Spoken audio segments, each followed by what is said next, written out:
स्वागत दोस्तों आपका शार्प एजुकेशन में। MPSC 1 चैप्टर 8 को आज हम लोग को पढ़ना है, रूस, चीन और जापान। अगर आपने चैनल सब्सक्राइब ना किया हो तो उसको सब्सक्राइब कर लें। साथ ही साथ हमारा टेलीग्राम चैनल शार्प एजुकेशन उसको भी ज्वाइन कर लें, वहाँ आपको सारे अपडेट मिल जाएंगे। रशिया, चाइना एंड जापान, तो इसमें आज हम लोग समझेंगे कि कैसे संबंध रहे हमारे इन देशों के बीच। सबसे पहला क्वेश्चन पूछा गया है, सोवियत संघ के विघटन के बाद भारत और रूस के बीच आपसी तनाव के क्या कारण थे? What were the reasons for the mutual tension between the India and Russia after the dissolution of the Soviet Union? समझते हैं हम लोग कि कैसे संबंध में तनाव आ गया भारत और रशिया के बीच। आइए समझते हैं इसमें। सोवियत संघ के विघटन के बाद भारत रूस संबंध में कभी कभी तनाव की स्थिति आई है, जो निम्नलिखित है। पहला है परमाणु मुक्त क्षेत्र का समर्थन। तो सोवियत संघ के बिखराव के बाद रूस ने संयुक्त राष्ट्र संघ में एशिया को परमाणु मुक्त क्षेत्र बनाने संबंधी प्रस्ताव का समर्थन किया। यह प्रस्ताव जो है 1991 में लाया गया था। तो इससे भारत और रूस के बीच मतभेद खड़े हो गए और परमाणु शक्ति संपन्न देश क्योंकि भारत बनना चाहता था, इसी वजह से दोनों के बीच संबंधों में मतभेद बढ़ गए। क्योंकि भारत परमाणु शक्ति संपन्न देश बनना चाहता था और जितने संयुक्त राष्ट्र संघ देश हैं वो एशिया को परमाणु मुक्त देश बनाना चाहते थे और बड़े बड़े देशों के पास ऑलरेडी न्यूक्लियर पावर थी। तो भारत भी चाहता था कि हम उसके पास भी न्यूक्लियर पावर हो ताकि वो अपनी सिक्योरिटी को मेंटेन रख पाए। इसी वजह से सोवियत रूस और भारत के बीच संबंध में मतभेद खड़ा हुआ। अगला है आतंकवाद का समर्थन। सोवियत रूस ने 1991 में पाकिस्तान समर्थित मुजाहिदीन गुटों का समर्थन किया जो आतंकवादी थे, इसलिए भारत ने रूस का मतभेद गहरा हो गया।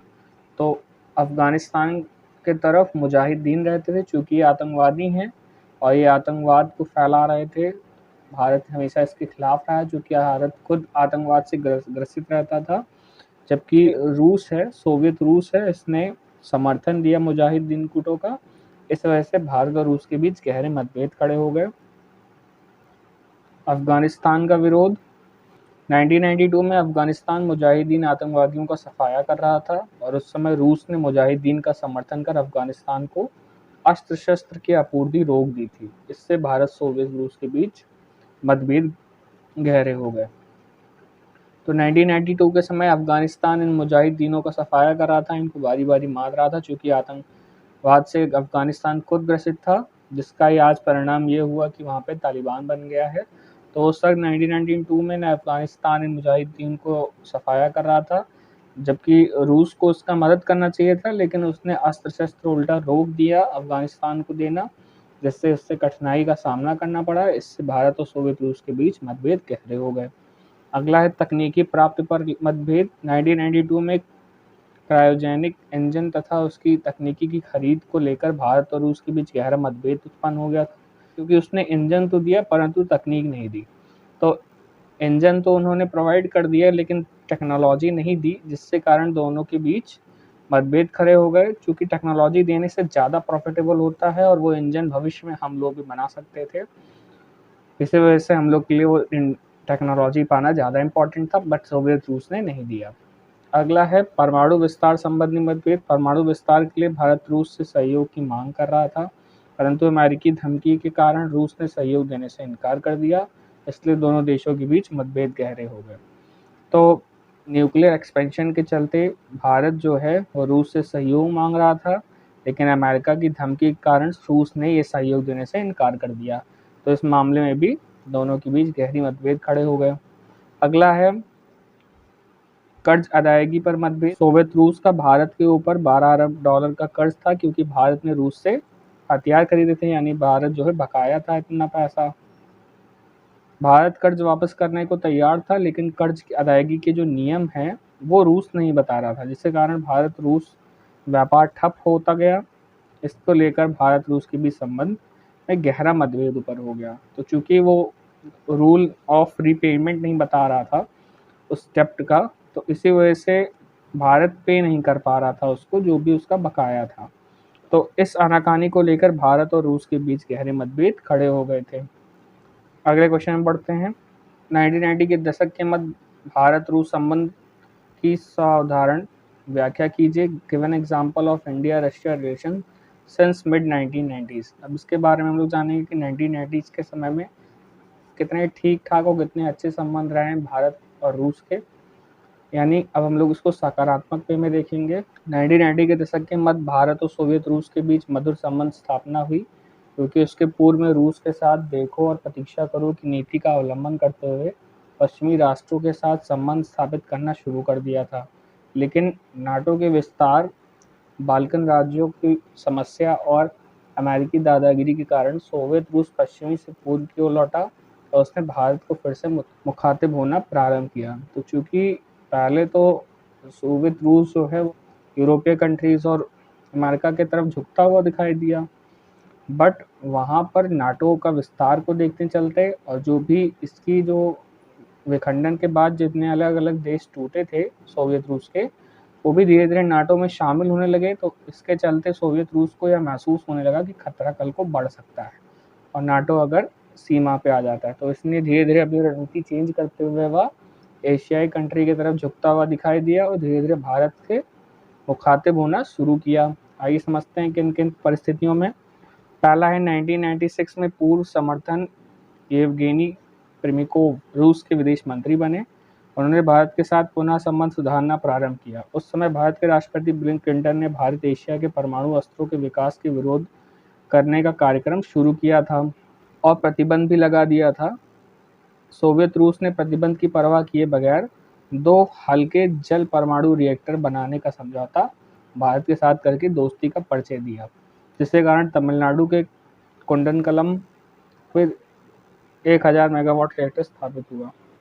तो 1996 के समय भारत को जो भी परमाणु विस्तार और परमाणु अस्त्र के विकास के संबंधी विरोध लग गए थे, जो भी न्यूक्लियर वेपन संबंधी डेवलपमेंट है उसको लेकर बैन लग चुके थे भारत में, जिससे ये हुआ था कि भारत को न्यूक्लियर विस्तार करने में मुश्किल आ रही थी और कोई भी देश न्यूक्लियर विस्तार के संबंध में भारत को इसके संबंध में योगदान देने के लिए समर्थन में नहीं था। तो उस समय रूस ने दोस्ती दिखाते हुए भारत के साथ 2 हल्के जल परमाणु रिएक्टर यानी कि 2 लाइट वाटर न्यूक्लियर रिएक्टर बनाने का समझौता भारत के साथ करके दोस्ती का परिचय दिया था। और ये कितने वाट के थे? 1000 मेगावाट्स के न्यूक्लियर रिएक्टर थे जो तमिलनाडु में कुंडलकल्लम में लगे थे। अगला देखते हैं 1998 में भारत के द्वारा किए गए परमाणु परीक्षण पर रूस ने हल्की प्रतिक्रिया व्यक्त की और कोई प्रतिबंध नहीं लगाया। तो जहां भारत के ऊपर अमेरिका ने भारी भरकम प्रतिबंध लगाए, वहीं रूस ने ज़्यादा प्रतिक्रिया व्यक्त न करते हुए कोई प्रतिबंध नहीं लगाया। 1999 के समय भारत पाक के बीच कारगिल युद्ध के दौरान रूस ने पाकिस्तान सेना को अपनी सीमा के अंदर ले जाने को कहा। तो 1999 के समय जब पाकिस्तान ने युद्ध कर लिया था भारत के साथ और कारगिल में कब्जा करने के लिए आई थी पाकिस्तान की सेना, तो रूस ने भारत का साथ देते हुए पाकिस्तान को चेतावनी दी कि उसकी सेना को अपनी सीमा में अंदर ही रखें, अंदर ले जाएं। अगला है पाकिस्तान द्वारा भारत में आतंकवाद फैलाने के विरोध में रूस ने पाकिस्तान को आतंकवाद गतिविधियां समाप्त करने का परामर्श दिया। तो एक तरह से पाकिस्तान को चेतावनी दी आतंकवाद संबंधी बारे में कि आतंकवाद ना फैलाए पाकिस्तान। अगला है नई सदी में भारत और सोवियत रूस के बीच आर्थिक और व्यापारिक समझौते हुए, यानी कि economical and trade agreement sign हुए भारत और सोवियत रूस के बीच। इस समझौते के कारण व्यापार में वृद्धि हुई और अभी भारत और रूस के बीच मधुर संबंध है। और वहीं आज का समय है, आज के समय भारत के ऊपर बहुत ही मुश्किल का समय आ चुका है, क्योंकि रशिया यूक्रेन पे इन्वेड कर दिया है। तो इस समय रशिया का साथ देना भारत चुनौती का सामना कर रहा है। आज के समय भारत किस तरह से रशिया को समर्थन कर रहा है, किस तरह से रशिया के साथ दोस्ती निभा रहा है और उसको अलग अलग पहलुओं पे, चाहे तेल खरीद कर, चाहे गुड्स प्रोवाइड करके, चाहे मेडिसिन प्रोवाइड करके रूस की मदद कर रहा है, जबकि रूस को आज इतना ज़्यादा भारत की मदद है। तो इस क्वेश्चन में इतना रखते हैं, आगे समझते हैं नेक्स्ट क्वेश्चन में। भारत और जापान के बीच प्रारंभिक दोस्ती कड़वाहट में कैसे बदल गई, इसको एक्सप्लेन करना है। How did the initial friendship between India and Japan turn into bitterness. समझते हैं इसमें कि जो भारत और जापान की दोस्ती थी, जो आज़ादी के समय इतनी मीठी और इतनी अच्छी हुआ करती थी, धीरे धीरे या कड़वाहट में कैसे बदल गई, इसको समझना है। तो भारत और जापान के बीच शताब्दियों से पुराना रिश्ता है, यानी कि पुराना संबंध है। यानी कि आप जानते होंगे कि आज़ादी के समय जापान की कितनी सारी इम्पोर्टेंस रही है। तो शताब्दियों से भारत और जापान के बीच गहरे संबंध रहे हैं। द्वितीय विश्व युद्ध के बाद भारत ने जापान के निर्माण में सहयोग भी दिया, यानी कि जब द्वितीय विश्व के बाद जब जापान बहुत तरह ग्रस्त हो चुका था, तो जापान के निर्माण में भारत ने अलग अलग तरह से जापान को सहयोग भी दिया था। दोनों देशों के बीच हवाई सेवा शुरू हुई, व्यापारिक समझौते भी हुए। 1956 में सांस्कृतिक समझौते भी हुए। 1998 में व्यापारिक समझौते भी हुए। 1960 के दौर में कराधान से बचने के समझौते हुए, डबल टैक्सेशन से बचने के समझौते हुए दोनों के बीच। परंतु 1962 में चीन के आक्रमण के बाद जापान की नज़र में भारत की छवि धूमिल हो गई और वह अमेरिकी गुट में चला गया। तो चूंकि जब 1962 के समय चाइना ने भारत पर आक्रमण कर दिया था, तो इस इन्वेजन के कारण भारत की जो छवि थी वो जापान की नज़रों में धूमिल हो गई। क्योंकि जापान को भी डर नहीं लगेगा, क्योंकि कल को चाइना अगर उसके ऊपर इन्वेजन करता है तो उसके पास उतनी स्ट्रॉन्ग सैनिक शक्तियाँ नहीं थी, क्योंकि वह वर्ल्ड वॉर 2 से उठ रहा था। तो इसके कारण इस डर से जापान ने अमेरिकी गुट को शामिल हो गया अमेरिकी गुट में, और वह नाटो का सदस्य बन गया। जापान और कोरिया के युद्ध में भारत और जापान के दृष्टिकोण अलग अलग थे। तो जापान और कोरिया के युद्ध में जो भारत और जापान के जो दृष्टिकोण थे वो अलग अलग थे। 1974 में भारत ने परमाणु परीक्षण किया, जिसके कारण जापान को तकलीफ हुई, जो कि जापान भी अमेरिका का संग हो चुका था, अमेरिकन एलाई हो चुका था। वो भी नहीं चाहता था कि कोई भी एशियन कंट्रीज या फिर कोई भी कंट्रीज परमाणु प्रसार करे। तो इस कारण से भारत के विरोध हुआ। इस तरह से जापान को भी तकलीफ हुई। 1978 में उसने संयुक्त राष्ट्र संघ के परमाणु विरोधी प्रस्ताव का समर्थन किया, यानी कि एंटी न्यूक्लियर रिजोल्यूशंस पे जो यूएन में पास हुआ था, इसके सपोर्ट में उतरा जापान, क्योंकि वो खुद इससे ग्रस्त हो चुका था। जो न्यूक्लियर विस्फोट हुआ था सबसे पहले जापान में ही किया गया था अमेरिका द्वारा, तो इसकी जो तबाही है उससे वह अच्छी खासी परिचित था, इसलिए वह इसके खिलाफ था। इन्हीं सब कारणों से भारत और जापान के बीच बहुत समय से चली आ रही दोस्ती कड़वाहट में बदल गई, लेकिन अब के समय धीरे धीरे इस संबंध में सुधार होता हुआ दिखाई दे रहा है। आज के लेक्चर में इतना ही रखते हैं। अगले पार्ट में हम इसके सेकंड पार्ट को डिस्कस करेंगे। अगर आपको लेक्चर पसंद आता है तो कमेंट जरूर बताएं, लाइक करें, शेयर करें। शुभ दिन, धन्यवाद।